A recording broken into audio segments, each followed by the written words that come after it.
그래서 이제 투쟁사에 대한 이런 이제 모형들이 실제로 신약에 와서 히브리서 이제부터 유다서까지 내용에 보게 되어지면은 누구하고 투쟁하게 되어지는 것인가? 히브리서 내용에서는 유다주의에 대한 경계, 그 다음에 야고보서부터 베드로후서까지는 세속주의에 대한 배격, 요한일서부터 유다서까지는 적그리스도에 대한 배척으로 이제 교회 투쟁을 통해서 결국은 이제 예수가 그리스도 되심을 성취하게 되어지는 이런 이제 내용입니다. 먼저 이제 유대주의에 대한, 그러면 이제 목적은 무엇인가? 교회 투쟁을 통한 이제 성취 목적은 영원하신 하나님의 존재와 속성의 영광을 선포하실 뿐 아니라 언약 백성으로 하여금 언약대로 보내주신 예수님이 그리스도이심을 확실히 믿을 수 있게 하심으로 하나님이 언약대로 성취하시는 여호와이심을 깨달아 알고 경외케 하고 섬기게 하시려는데 그 이제 목적을 가지고 있습니다. 그러면 이제 세 가지 싸움 중에서 유대주의를 이제 경계하는 그런 이제 히브리서 내용은 실제로 히브리서는 누가 기록을 하게 되어졌냐면요. 사도 바울이라고 일반적으로 이제 이야기는 하지만은 사도 바울이라고 명시가 안 돼 있어요. 그러지만은 이런 이제 그 논리적인 내용들을 기독교 변증이나 마찬가지인 이렇게 히브리서 내용을 기록할 수 있는 예수님 제자다면은 결국은 사도다면은 사도 바울일 수밖에 없지 않느냐. 이렇게 이제 정리를 하게 되어집니다. 그래서 이제 기록 연대는 디모데가 놓인 후이며 예루살렘이 언제 망하게 되어지죠? 예루살렘 성전이 70년도에 망하게 되어지는데 망하기 직전인 68년경에 기록을 했다라는 게 일반적인 부분들입니다. 그 다음에 이제 48페이지로 넘어가서요. 이것을 쓰게 되어지는 배경 자체는 유대인 성도들이 유대주의의 신앙에 동요되기 때문에 사도를 통해서 유대주의와 싸우는 교회의 진리를 편지로 쓰게 되어집니다. 그 배경 자체는 예수님이 초림하셔가지고 33년 동안 구약의 약속대로 하나님 자신에 대한 모든 것들을 구약의 약속대로 이루시고 승천하시면서 다시 오시겠다고 약속해 주실 때가 언제죠? 보통 AD 33년. 그러면 68년이면 지금 몇 년이 지나가진 세월이죠? 약 35년의 세월이 지나가지는 이런 이제 시점에서 곧 오시겠다고 예수님께서 재림하심을 약속하셨는데 35년이 되어도 예수님은 오시지를 않는단 말입니다. 그러면 이제 환난과 핍박은 몰아치게 되어지고 유대인들의 핍박은 더해지는 것이고요. 그렇게 하다 보니까 신앙이 다시 예수님의 초림 이전으로 이제 회귀하려고 하는 그런 동요도 비치게 되어지고 또 뭐 예수님만 믿어가지고 구원을 얻느냐, 율법도 지켜야 되고 할례도 지켜야 된다. 유대주의 쪽으로 점점 다가와지는 이런 이제 상황 가운데에서 히브리서 기자가 이제 펜을 들어서 아니다. 유대주의보다는 예수가 그리스도라는 복음 쪽으로 돌아와야만이 구원을 얻게 되어지고 그게 이제 하나님의 뜻임을 이야기하기 위해서 복음에 대한 이제 우월성을 이야기하는 부분들이 이제 1장부터 마지막 장까지 이제 나와지고 있습니다. 그래서 이제 요절 부분에서 보면 믿음의 주여 또 온전케 하시는 이 예수를 바라보자. 저는 그 앞에 있는 즐거움을 위하여 십자가를 참으사 부끄러움을 개의치 아니하시더니 하나님의 보좌 우편에 앉으셨느니라. 믿음의 주요 온전케 하신 예수를 바라보자. 그 다음에 이제 그 밑에 있는 표 중에서 좀 오타가 나왔어요. 사장 교회 투쟁을 통한 성취가 아니고 1번 유대주의에 대한 경계, 히브리서 그렇게 고치십시오. 그 표 부분에서 사장 교회 투쟁을 통한 성취 부분, 히브리서부터 유다서까지가 아니고 그 부분이 유대주의에 대한 경계, 1번 유대주의에 대한 경계, 가로 열고 히브리서 가로 닫고 그렇게 이제 고치시면 되어집니다. 그러니까 이제 이 구조가 히브리서에 대한 구조예요. 그러면은 구약의 유대주의보다 예수가 그리스도라고 믿는 그 복음의 신앙이 우월하다라는 내용들을 증명하기 위해서 히브리서 기자는 어떻게 이제 구조를 짜서 입체적으로 배격을 해 나가는가? 예수님의 신분상 우월성, 예수님의 신분이 우월하다. 그 다음에 예수님이 하시는 사역이 우월하다. 그 다음에 예수 그리스도를 믿는 복음의 신앙상, 복음의 이제 신앙이 우월한 것임을 이제 입체적으로 이야기를 하게 되어집니다. 그러니까 우리가 가지고 있는 예수가 그리스도라는 언약성 지사가 우월하다는 것을 증명케 하기 위해서 야, 너희들은 틀렸다라고 이야기하지 아니하고 왜 틀렸는지를 대비해서 이야기하게 되어지므로 우월성을 증명하게 되어지는. 그러니까 우리가 이제 기존 신학 공부 어느 정도 이제 그 히브리서 내용 신구약 성경에 대해서 어느 정도 이제 공부가 되어지면은 우리가 가지고 있는 이 진리가 얼마나 가치 있고 귀한가를 느끼게 하기 위해서는 기존 신학을 한번 살펴보시는 게 필요합니다. 기존 신학. 그래서 이제 뭐 어떨 때 티타임 시간에 이야기하는 것이 지금 한참 문제가 되고 있는 구원파에 대한 교리집 좀 얻었으면 좋겠다. 그래서 그들도 이제 성경 가지고 뭐 종평방송에서 이번에 이제 뭐 세월호 참사 때문에 유병헌 씨 때문에 여러 가지 구원파에 대한 이야기가 나와지거든요. 근데 구원파에 들어갔다가 나오신 분들이 구원파를 반박하고 또 이제 뭐 여러 가지 상황들을 증명했을 때에 빼지 않고 이야기하는 게 성경 기절이더라고요. 절대 자살할 수가 없다. 그 이야기를 하면서 왜 자살할 수가 없는가? 왜냐하면 데살로니가 후서던가요? 몸을 흥과 티도 없이 보존케 하기 위해서 그런 이제 교리 설교를 한 분이 그렇게 할 수는, 자살할 수는 없다라고, 그걸 뭐 자살을 했다 안 했다 그걸 지금 주장하는 것이 아니고, 성경 기절을 대비해 가지고 이야기를 하더라고요. 그렇기 때문에, 그 사람들이 이제 이야기하는 부분들은 부분적인 성경이고, 만약에 이제 그것을 이야기를 한다면 그건 육신적으로 그 흥과 티도 없이 보존하는 부분들을 이야기하잖아요. 그 부분은 그게 아니고 거룩에 대한 부분을 이야기하면서 하는 내용들이기 때문에 우리가 반박할 수 있는 요소들은 많이 있는 것이죠. 그렇기 때문에 왜 이제 이런 말씀을 드리냐면은 그들이 이제 이야기하는 성경 기절을 수없이 이제 이야기를 한단 말입니다. 그럼 우리는 이제 그 성경 기절이 왜 틀린지를, 해석이 왜 그랬던지를 이야기할 수 있어야 되는데, 아니다라고만 이야기해서는 안 되고, 누가 문제고, 그 성경의 해석의 본질은 이것이다라고 제시를 하기 위해서는 히브리서 기자처럼 예수님 오래 했으니까 예수님 믿어야지 율법주의로 돌아가서는 안 된다. 단마디로 이야기를 하는 것보다는 예수님하고 모세하고 비교를 해요. 천사하고 비교를 해요. 왜 이제 모세, 천사, 아론이 나아지냐면은요.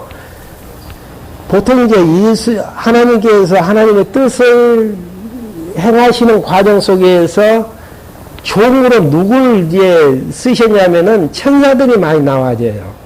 그러다 보니까 천사들을 신봉하는 쪽에서 유대주의자들이 많이 나왔단 말입니다. 그 다음에 이스라엘을 구원했던 자가 누구죠? 하나님이시지만 하나님이 모세를 통해서 지금 구원해 내신 거거든요. 그렇게 하다 보니까 모세를 숭배하게 되어지고 또 예수님의 십자가 사건을 부인하다 보니까 유대인들의 율법의 제사적으로 가질 수밖에 없고 그렇게 되어지다 보니까 아론, 천사, 그 다음에 모세의 대표적인 인물들을 통해서 유대주의의 우월성을 이야기를 하는데 히브리서 기자는 아니다. 하나님의 아들 되신 예수 그리스도는 천사보다 우월하시고 그 다음에 모세보다 우월하고 아론보다 우월하다. 그리고 그가 하시는 사역 부분에서도 구약의 제사는 레위 자손의 아론 반차를 쫓아온 레위인들에 의해서 제사를 드리는 제사지만은 예수님이 드리셨던 제사는 예수님 하나님의 아들 되신 예수 그리스도가 하늘의 장막에서 자신의 몸으로 제사를 드렸기 때문에 훨씬 더 우월하다. 그러면 이게 신앙 문제에서는 어찐가 약속만 바라보면서 믿었던 유대인들의 신앙보다는 약속대로 이루신 예수 그리스도를 믿음으로 바라보면서 신앙생활하는 그 신앙 자체가 더 우월한 것임을 입체적으로 이제 증명해 나가는 부분들이란 말입니다. 그러니까 우리가 이제 상대방하고 논의를 해 나가는 부분에서 무조건 그냥 성경에 대한 부분은 언약 성취사다. 이렇게 이제 주장하는 쪽보다는 왜 언약 성취사여야 되는가? 네. 성경의 구조가 그렇게 되어 있잖아요. 진짜 그러는지 안 그러는지. 그래서 이제 제가 한 가지 이제 공부하고 싶은, 이거 끝나면 하고 싶은 부분들은 구조 공부. 강론집에 나와 있는 이제 구조를 연결하는 작업들. 지금 이제 공부하는 방식은 지금 우리가 지금 신구약 성경을 공부했던 내용들은 창세부터 계시록까지 강론집에서는 이렇게 정리되고 있다. 대략적으로 지금 훑는 작업이었거든요. 그러면 이제 그 다음에 진짜 강론집에 있는 구조가 맞는지 틀리는지, 네. 그걸 이제 본문 내용에서 확인할 필요성들이 있단 말입니다. 그러면 이제 그렇게 이제 하시는 분들이 어렵다고 생각하시는 분들은 그냥 자유스럽게 시간 보내시든지 집에 가셔도 되고요. 오후 시간에 필요하다고 하시는 분들은 남으셔서 미리 준비해 갖고 와가지고 한번 이제 구조 중심으로 해서 공부해 나가는 필요하신 분들만 진도를 이제 빨리 뽑으려면은 한 달에 한 2번 정도 할 수도 있고요. 충분히 준비해 갖고 오셔서 하시려면은 한 달에 1번 정도 하셔도 되는 것이고요. 그건 이제 의논해가지고 할 부분들이고, 한번 이제 반을 하나 만들어서 그렇게 하고 싶은 마음이 있기 때문에 그것도 이제 참여자들이 없으면 불가능한 부분들이죠. 그런 이제 구조에 대한 확증들이 되어져야만이 상대방을 향해서 비판도 할 수도 있고, 우리가 가지고 있는 진리에 대한 우월성들을 확인할 수 있기 때문에, 저는 이제 히브리서에 대한 구조들을 보면은 너무 논리성을 가지고 구조가 되어져 있다. 그렇게 이제 확인을 해 봤습니다. 먼저 이제 1장부터 6장까지 내용에서는 예수님의 신분의 우월성을 이야기하게 되어지는데요. 이 땅에 오신 예수님이 누구심을 이야기하냐면, 주신 아들이 평강의 왕으로 다윗 위에 앉아 다스릴 우월한 신분의 소유자임을 이사야서 9장 6절부터 이제 7절까지 이야기를 하게 되어집니다. 먼저 이제 천사보다 우월하신 예수님. 여기에서도 이제 예수님은 천사보다 우월하다, 무조건 믿어야 된다, 이렇게 이야기하지 않냐고 우월하신 증거를 이야기하게, 1장에서 증거를 이야기를 하게 되어지죠. 방금 이제 봉독해 드렸더니 이쪽에 1절부터 2절까지 내용에서는 그리스도 시대와 그 실체 및 사역과 이제 자소에 대한 부분들을 이야기하게 되어집니다. 한번 첫 부분 한번 봐보시죠. 옛적의 선지자들을 통하여 미리 여러 번 여러 모양으로 조상들에게 말씀하신 하나님께서 옛적은 구약의 선지자들이죠. 구약의 선지자를 통해서 말씀해 주셨는데 어떻게 말씀해 주셨죠? 역사 섭리를 통해서 말씀해 주셨고 찬양을 통해서 말씀해 주셨고 하시는 사역 예언을 통해서 말씀하신 하나님께서 마지막 날 신약시대 때는 아들을 통하여 우리에게 말씀하셨으니 하나님께서 그 아들을 만물의 상속자로 세우시고 또 그분을 통하여 세상을 지으셨다. 그분은 하나님의 영광의 광채시고 본체의 형상이시다. 유대인들이 천사를 숭배하고 모세를 숭배하고 아론의 제사를 숭배하게 되어졌을 때에 그리스도를 증거하는 데 있어서 천사하고 대비를 하면서 마지막 날 신약 시대 때는 누굴 통해서 우리에게 말씀해 주셨는가? 하나님의 아들을 통해서 말씀해 주셨다. 이게 첫 번째 포문이에요. 어느 누구 피조물하고도 이제 천사하고 비교를 하겠지만은 피조물은 천사는 피조물이고 예수님은 하나님의 아들이시고 피조물은 있다가 없어질 것이고 하나님의 아들 되신 예수 그리스도는 영존하신 분이시고 한번 비교를 해보시죠. 게임이 되어지는지 안 되어지는지 첫 번째 포문이 그거예요. 천사를 믿고 따르는 그분들을 향해서 그러면서 이제 1장 4절에서 아들이라는 이름이 탁월한 이유에 대해서 설명을 하죠. 그분은 천사들보다 월등히 뛰어나게 되신 것은 천사들보다도 탁월하신 이름을 유업으로 받으셨기 때문이다.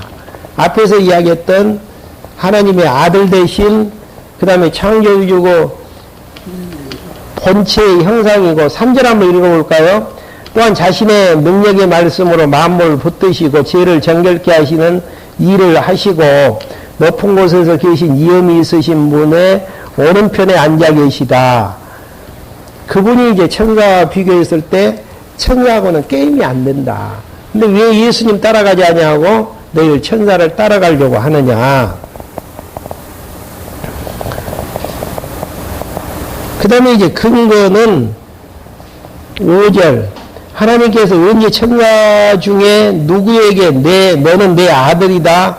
오늘날 내가 너를 낳았다라고 말한 적이 있으며 또다시 나는 그에게 아버지가 되고 그는 나의 아들이라 될 것이다라고 말씀하신 적이 있느냐.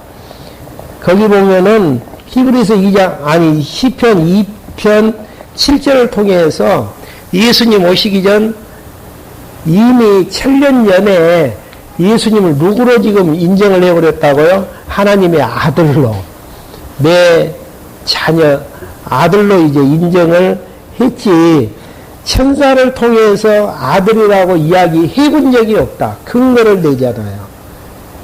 예. 여러분들이 이제 그 유인물에 보시면은 제가 근거를 빼지 않고 다 강론집에 나 있는 근거들을 빼지 않고 다 삽입해 놨습니다. 그 내용들 읽어보면은 그 내용들이 본문에 대한 근거가 되어져요. 장차 오실 그리스도에 대한 예언적인 내용들을 담고 있고요. 그 내용대로 이제 그리스도가 이제 오셨음을 성취하시는 내용들입니다. 그 다음에 이제 임무는 무엇인가? 6절에 나와 있죠. 그런데 그 마다를 이 세상에 이끌어 들이실 때에 하나님의 모든 천사들은 그분께 어떻게 하라고요? 경배하라고 말씀하셨다. 경배의 대상과 경배하는 자하고 대비를 하는 부분들이요. 그러니까 참 너희들 웃긴다. 천사들은 아들이 이 땅에 오실 때에 그를 경배하라고 만든 존들이지만은 하나님의 아들 되신 예수 그리스도는 경배를 받으실 분이다. 근데 그걸 어떻게 바꿔버리냐 지금 그 이야기죠. 그리고 이제 임무에 대해서 읽어보시면 되어지겠고요. 창조주는 영존하지만 피조물은 이제 낡아진다라는 10절부터 12절 한번 그 내용 한번 봐보시죠. 주님 태초에 주님께서 땅의 기초를 만드셨으며 하늘도 주님의 손으로 만드신 것입니다. 그것들은 멸망할 것이나 하나님이 만드신 천사를 비롯해서 모든 것들은 다 멸망할 것이나 주께서는 영원히 계시며 모든 것이 옷과 같이 낡아질 것이고 주께서 그것들을 겉옷처럼 말아버리실 것이니 그것들이 옷처럼 변하실 것이나 주님께서는 한결같으시고 주님의 연대는 끝이 없을 것입니다. 그러니까 하나님의 아들 되신 예수 그리스도는 영원하신 분이시고 나머지 피조물들은 망할 것들, 다 무너질 것들. 그러니까 천사하고 대비를 정확하니 지금 하잖아요. 하나님의 아들이고 피조물이고 경배자고 경배의 대상이고 또 영원하신 분이시고 멸망당할 없어질 것에 불과한 이런 이제 부분으로 비교해 봤을 때 천사보다 예수 그리스도는 우월하시다. 그러면 우월하신 결과는 그러면 이제 천사는 부리는 영임을 13절부터 이야기하죠. 그러나 하나님께서 언제 천사 중 누구에게 내가 나 원수들에게 내 발받침으로 삼을 때까지 너는 내 오른편에 앉아있으라 하신 말씀하신 적이 있느냐. 모든 천사들은 섬기는 영으로 구원을 상속자들을 섬기라고 보내심을 받은 것이 아니냐. 그러니까 여기에서 또 나오네. 상속자들을 보내라고 천사를 이제 보내서 섬기라고 이제 한 자, 섬기는 자로 이제 보내주셨다라는 이야기. 이게 이제 차이점이고요. 우월하시니 그러면 결과는 어떻게 될 것인가? 2장 1절부터 이제 3절까지 나와있네. 그러므로 이렇게 이제 우월하신 결과 우리는 우리가 들은 것에서 흘러 떠내려가지 않도록 더욱 철저히 조심해야 된다.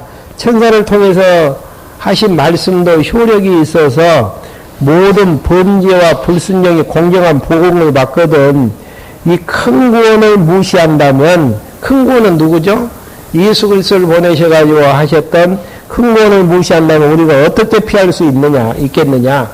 예, 천사를 통해서 천사의 말을 거역한 자들이 다 멸망당했다라는 이야기예요. 근데 하나님의 아들 되신 예수 그리스도를 거역하게 되어진다면은 그 멸망에서 피할 수 있겠느냐 없겠느냐 지금 그 이야기죠. 이 구원은 처음부터 주께서 말씀하신 것이며 들은 자들이 우리에게 확증해 준 것이다. 예, 그 예수 그리스도에 대한 사건들은 주께서 이제 이미 말씀하셨던 내용들이고 들은 자들에게 우리에게 이제 확증해 줬던 것이다라는 것. 그리고 하나님께서는 표적들과 놀라운 일들과 여러 가지 기적들과 함께 증언해 주셨고 또 성령께서도 자신의 뜻을 따라 나누어 주신 것을 증언해 주셨다. 예, 하나님께서 증언해 주셨고 성령께서 증언해 주셨고 여러 가지 기자와 표적으로 증거해 주셨는데 너희들은 왜 그렇게 깨닫지 못하느냐 지금 그런 이제 의미로 이야기하게 되어집니다. 그 다음에 이제 2장 8절에 보면 세상이 복종할 아들이고 잠깐 이제 낮아졌다가 낮아지신 사연에 대해서 9절에 이제 나와지는데 한번 9절 한번 봐보죠. 오직 우리가 천사를 보다 잠깐 동안 낮아지신 분 곧 죽음에 왜 이제 낮아지시는가 나오네요. 곧 죽음의 고난을 받으심으로 영광과 존귀의 간을 쓰신 예수님을 보니 그분은 하나님의 은혜로 말미암아 모든 일을 위하여 죽음을 맛보셨다. 선택한 백성들을 위해서 십자가에 죽으시는 잠깐 낮아지신 경우를 보이셨지만은 그 이유에 대해서 이제 설명을 하는 내용들이죠.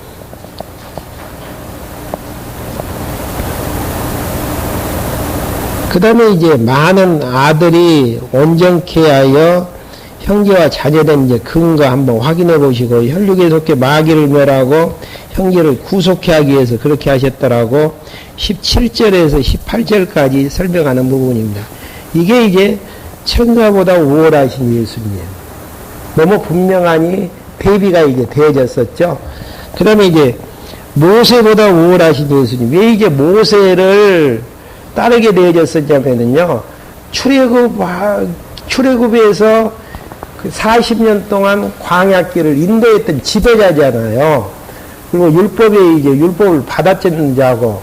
그래서 모세를 이제 예수님보다 더 따르게 되어지는데, 모세보다 우월하신 예수님, 왜 이제 예수님이 우월하는 것인지, 우월함에 대한 증거를 이야기하죠.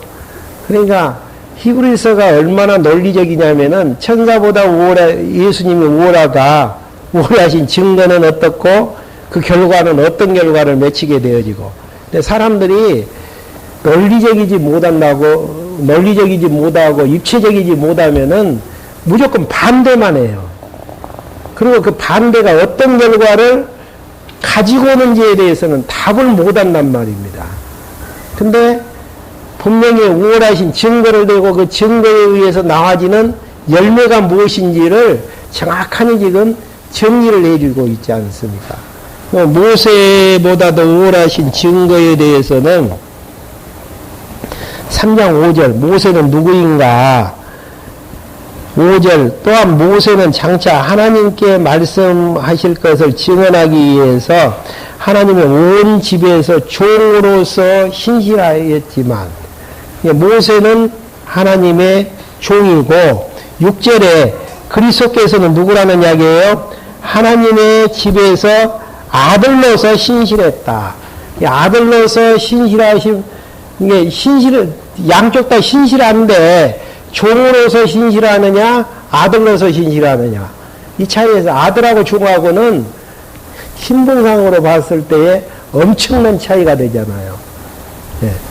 근데 왜 아들을 따라가야지 아들이 부리는 종을 따라서 그렇게 이제 섬기려고 하느냐, 다시 율법으로, 유대주의로 해결하려고 하느냐, 그러지 말라라고 이야기하는 부분들입니다. 그러니까 변론이라는 것은 무조건 아닙니다라고 이야기해서는 안 돼요. 아니라면 왜 아닌가를 이야기하고 그 결과까지 이야기를 해서 입체적으로 증명을 하지 않는다면은 진리 싸움에서 승리할 수가 없는 부분들이죠. 그러니까 무조건 이제 암기식의 내용들 가지고는 안 되어집니다. 왜 이제 이런 성경이 언약 성취사 구조로 되어 있고, 언약 성취사 구조를 통해서 우리에게 알게 하시려고 하는, 그렇게 하시려고 하는 의도가 무엇인지, 목적이 무엇인지를 정리하지 아니하면은 진리 싸움에서 논쟁으로 끝나버리지 그 사람에 대해서 승리할 수 없게끔 되어지는 것이죠. 그 다음에 이제 우월한 성경적 근거를 이야기하죠. 3절부터 3장 7절부터 11절 한번 봐보시죠. 그러므로 성경께서 말씀하신 것 같다. 오늘 너희가 그분의 음성을 듣고는 경록히 했던 광야에서 시험하던 때와 같이 너희 마음을 완고하게 하지 마라.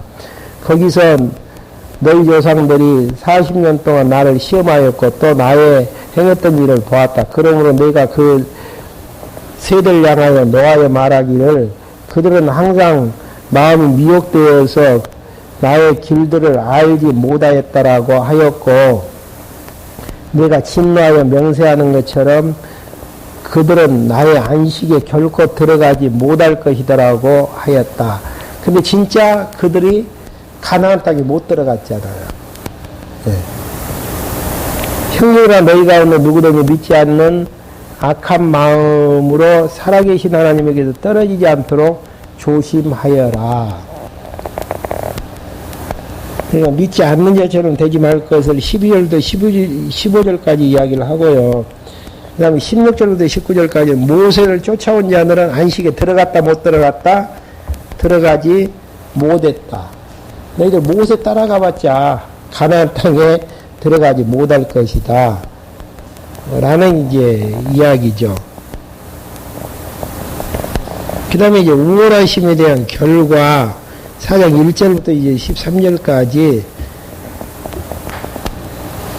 복음을 이제 불신해서 안식에 들어가지 못함을 이야기를 하게 되어집니다. 4장 1절 봐보죠. 그러므로 그분의 안식에 들어갈 약속이 남아있는 동안에 너희 가운데 혹 누군가 이르지 못한 자가 있을까 두려워하자.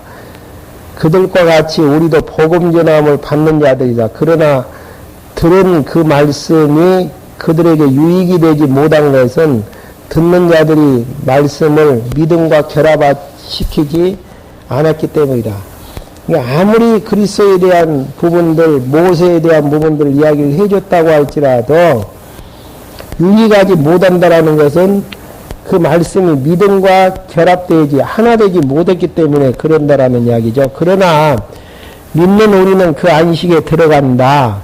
누구를 믿는다라는 이야기입니까? 하나님의 아들 대신 예수 그리스도를 믿는 자들은 들어간다. 하나님의 말씀에 하나님께서 말씀하신 것 같이 내가 진노하고 맹세한 것처럼 그들은 나의 안식에 결단코 들어가지 못할 것이다라고 하였으나 사실 세상의 창조전부터 그분의 일은 이루어졌다. 이 사건이 무슨 사건이죠? 결국은 에덴의 안식을 아담이 타락하게 되어짐으로 결국은 상실되어지는 이런 부분들이 이미 이제 창조된 때부터 그분의 일들이 이제 이루어지게 되어졌다라는 거.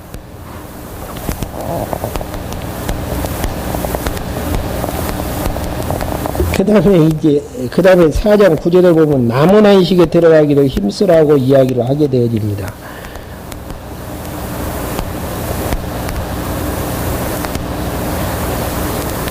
(11절) 그러므로 우리가 저 안식에 들어가기를 힘써야 할 것이니 이는 누구든지 동일한 불순종의 본에 빠지지 않게 하려는 것이니라.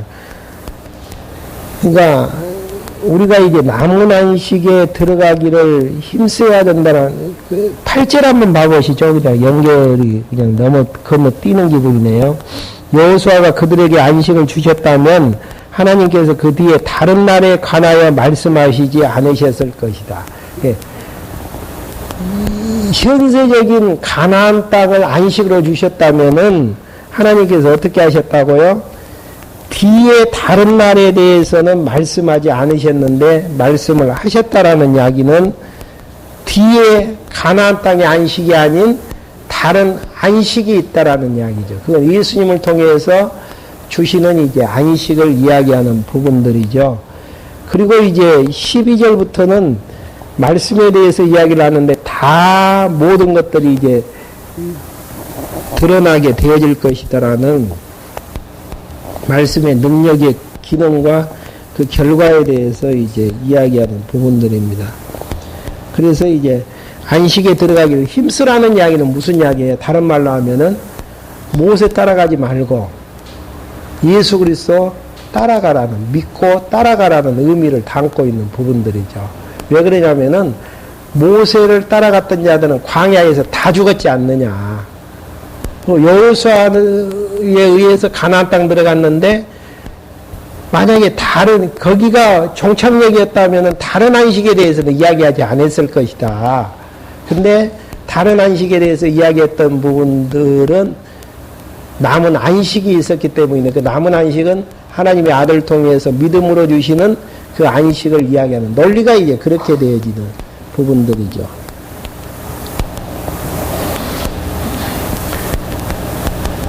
그 다음에 이제 4장 14절부터 6장까지 내용은 아론보다 우월하신 예수님.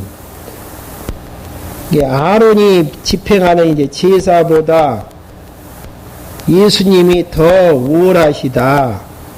라는 이야기입니다.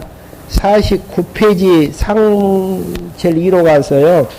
우월함에 대한 이제 증거 부분에서 대제사장인 예수를 붙잡아야 될 이유가 14절부터 15절까지 나와 있습니다.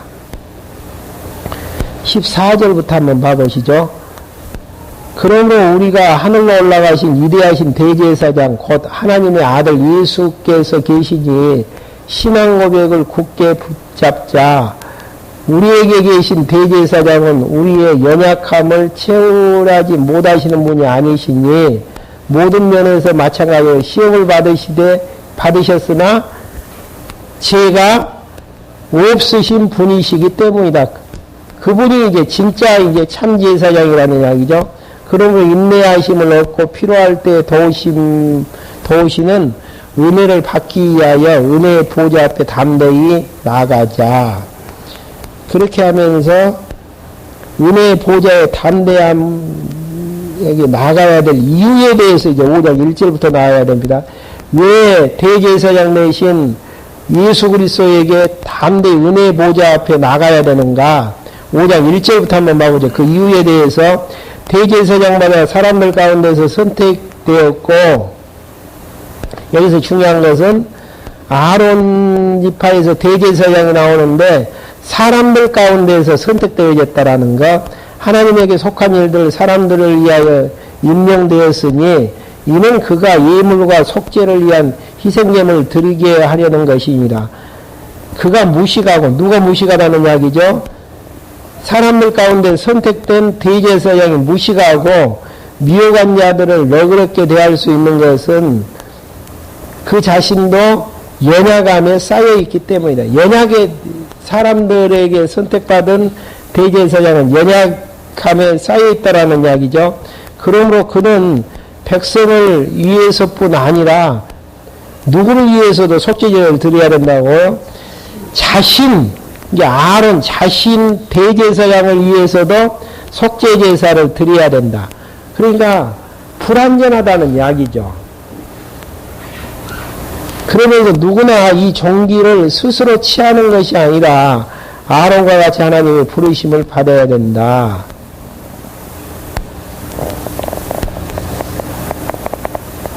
그러면 이제 그리스도의 대제사장 집의 우월성을 이야기를 하게 되어지는데요. 거기에서 4장 5절부터 10절이 아니고 오타가 나왔습니다. 5장 5절부터 10절입니다. 4장을 5절로 바꾸셔요. 이와 같이 그리스도께서 대제사장이 되시려고 스스로 영광스럽게 하시는 것이 아니다. 다만 그분께서 말씀하신 분에게 너는 내 아들이다. 오늘날 내가 너를 낳았다라고 하셨으며, 또 이와 같이 다른 곳에서 너는 영원히 멜기세덱의 계열을 따른 제사장이다라고 말씀하셨다. 그분은 육체에 계실 때 자신의 죽음에서 구원하실 분에게 심한 통곡과 눈물로 기도와 소원을 올리셨고 그 경외하심 때문에 응답을 받으셨다. 그분은 아들이나 고난으로 순종을 배워서 온전케 되셨고, 그러니까 대제사장 되시는 하나님의 아들 되신 예수 그리스도는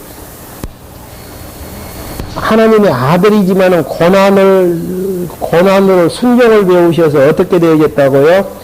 온전하게 되셨고, 자기에게 순종하는 모든 이에게 어떤 구원을 주신다고요? 영원한 구원의 근원이 되셨으며, 하나님에 의해 멜기세덱의 계열을 따른 대제사장으로 불리셨다. 그러니까 인간 제사장인 아론 반차를 쫓아온 대제사장은 연약해서 백성들 위해서 제사를 드리기 전에 연약한 자기를 위해서 제사를 드렸어요. 그러지만 하나님의 아들 되신 예수 그리스도는 모든 것들을 다 이기심으로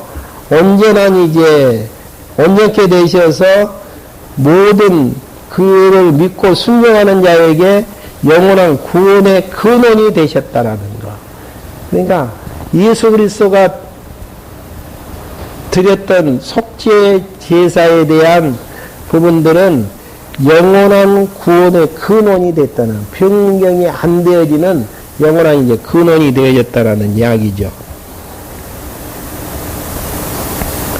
그 다음에 이제 우월하신 결과는 어떻게 되어지는가? 말씀에 이제 초보를 버리라는 거. 그래서 이제 가장 히브리서에서 문제가 되어지는 4장 1절부터 8절까지 내용에 대한 이제 해석을 해놨습니다. 먼저 한번 그 부분까지만 하고 마무리를 짓죠. 6장 1절 그러므로 우리가 그리스도에 대한 초보적인 가르침을 떠나서 온전한 대로 나아가자. 죽은 행실을 회개하는 것과 하나님께 대한 믿음, 구약적인 행실에서 벗어나서 온전한 대로 나아가자라는 이야기죠. 죽은 행실은 어떤 행실이죠? 그 설명에 나온 것처럼 회개는 출애굽에서 이제 홍해를 건너므로 이제 회개하는 이런 부분들이고요. 하나님께 대한 믿음은, 신앙은 광야에서 이제 언약의 말씀을 받고 믿었던 것들, 언약의 말씀을 믿었던 것들, 그 다음에 세례는 사도 바울이 이야기한 것처럼 홍해를 건너 물속에 들어갔다가 이제 나왔던 것을 이제 세례로 고린도 전서에서 이제 비유하는 것처럼 홍해를 건넜던 사건들, 그 다음에 이제 안수는 동역자들을 안수했던 것들, 그 다음에 이제 부활했다라는 내용들이 나와지잖아요. 부활했다라는 이야기들은 그 엘리사나 엘리야가 죽은 자를 살렸던 사건이 있죠. 그런 이제 사건들을 모형적인 부활로 이야기를 하게 되어지고요. 심판은 범죄했을 때에 하나님께서 이제 징계했던 내용들. 그 다음에 6장 4절부터 8절까지는 내세의 능력을 맛보고 타락한 자들은 멸망에 대해서 이제 경고하는 부분인데요. 결국은 이제 한 번 비침을 받았다. 거기에서 또 오타가 나와서 죄송합니다. 애굽의 광명이 아니고 애굽의 흑암입니다. 그 다음에 이스라엘은 그 어둠 재앙을 줬을 때에 이스라엘이 사는 지역은 광명에 이제 빛이 비치게 되어지는, 그 다음에 이제 하늘의 은사는 만나고 성령에 참여했던 부분은 예수님 말씀하신 것처럼 반석에서 이제 물을 마셨던 것들, 그 다음에 선한 말씀은 신에서 언약, 내세의 능력은 가나안 안식을 받았으면서도 이런 것들은 다 모형적인 내용인데 누구에 의해서 이루어질 거예요?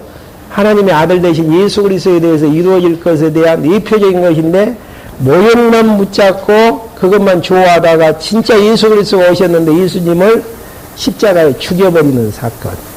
지금 그 이야기를 하고 있는 거예요. 구약에 대한 모든 것들을, 예수님 오실 것들을 다 맛보고 믿었고 신앙생활을 했으면은 진짜를 붙잡아야 되는데 아직도 예수님이 오셨는데 모형 잡고 진짜는 버려버리는 그런 이제 건에 대해서 그렇게 이제 하지 말라는 그런 자들은 어떻게 되어진다고요? 멸망을 하게 되어진다. 그거 나오네요. 5절부터 한번 읽어볼까요? 선한 말씀과 오는 세대의 능력을 맛보고 나서도 타락한 자들은 회개에 이르도록 다시 새롭게 하는 것이 불가능하다. 왜 그러냐면은 실체가 오셔서 십자가에 죽으셔서 구원을 주셨는데 그를 버려버린다라는, 예수님을 버려버린다는 것은 예수님 외에는 대안이 없다라는 이야기예요. 유일한 대안인데 불가능하다. 이는 그들이 스스로 하나님의 아들을 다시 십자가에 못 박고 공개적으로 그분을 욕되게 하기 때문이다. 맞는 이야기죠. 그렇게 해서 이제 마지막 그 예수님의 사역의 우월성, 바로 이에 보면 창조 부분에서요 정의를 해놨습니다. 예수 그리스도는 하나님의 아들이고, 그 다음에 청자는 피조물이고, 거기에 대비해서 청자는 피조물이고 하나님이 쓰시는 도구고, 그 다음에 모세는 하인이고 아론은 연약한 사람에 불과하다는 거. 이렇게 하면은 하나님의 아들 되신 예수 그리스도하고는 천사나 모세나 아론하고는 게임이 안 된다라는 이야기예요. 근데 이제 좀 이제 참고적인 상황으로 천사, 모세, 이제 아론의 역할들을 보면은 그리스도의 삼직이 있잖아요. 천사는 하나님의 말씀을 전하는 선지자 역할, 그 다음에 모세도 왕, 지도자 역할, 그 다음에 아론은 제사장 역할. 그렇게 이제 한번 생각을 해봤습니다. 다음 시간에 히브리서 마무리 짓죠. 7장부터요. 질문 있으시면 질문해 주시고 없으시면 마치겠습니다.